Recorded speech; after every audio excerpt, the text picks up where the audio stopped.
When Beau Biden, the son of former President Joe Biden, returned from his deployment in Iraq, he brought with him more than just memories of war.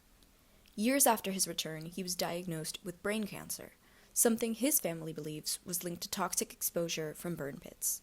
His story is just one of thousands. Veterans who served in Iraq and Afghanistan continue to battle health complications long after they've left the battlefield. Their stories are crucial to understanding the irreversible damage caused to both human beings and the natural world, and are key to spreading awareness on the dangers of burn pits.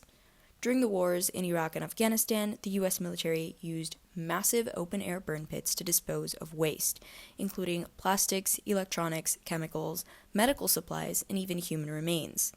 This combination of substances created a thick black smoke that poured into the air, filling the natural world with a toxic mix of heavy metals, carcinogens, and hazardous compounds, all of which directly impacted the soldiers stationed near these pits.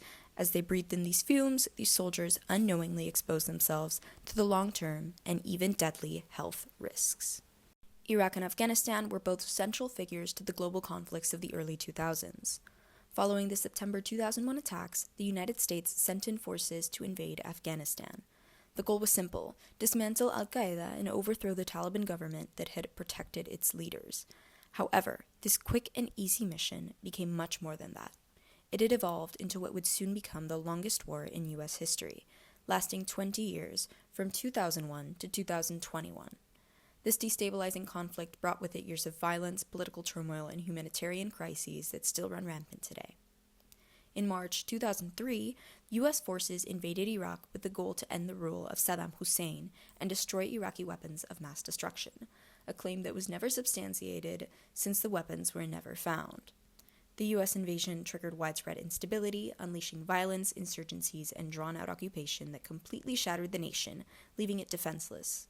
The war not only devastated Iraq's infrastructure, but it had a major toll on the environment, turning cities and landscapes into zones of pollution, destruction, and war.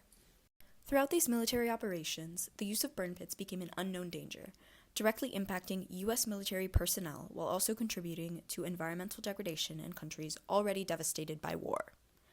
Toxic exposure didn't just affect those on the front lines, though. It left behind a legacy of illness and contamination that directly impacted soldiers, civilians, and ecosystems alike. The aftermath of these wars reveals the true impact of them.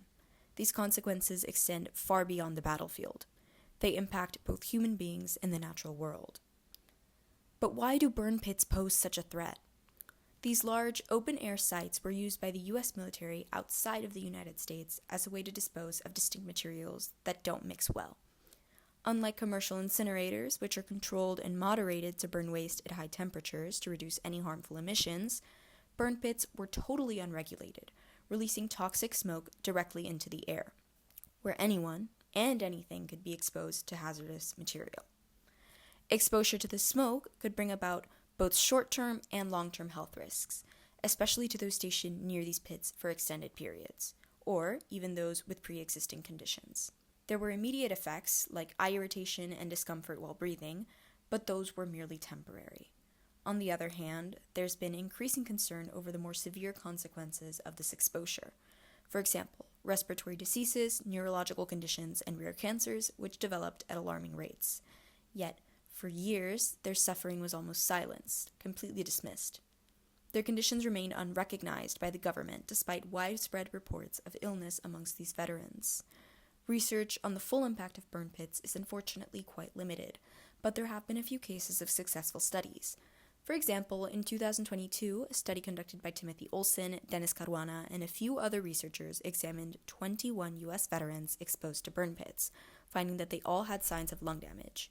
Some of these people exhibited significant declines in respiratory function despite the fact that they didn't smoke. These are just 21 veterans. There's still so many people who were exposed to these pits, both U.S. veterans and civilians, who have no idea what the extent of this exposure has done to them. The environmental toll in both Iraq and Afghanistan was just as severe. Contaminated soil, poisoned water supplies, and widespread air pollution all contributed to the almost irreversible and lasting damage that had plagued local communities.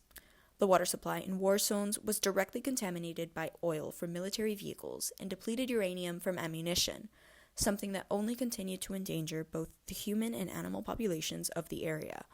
The continued destruction of forests and natural resources not only devastated ecosystems, but it created a long-term damage to biodiversity in these regions, something that will persist for generations.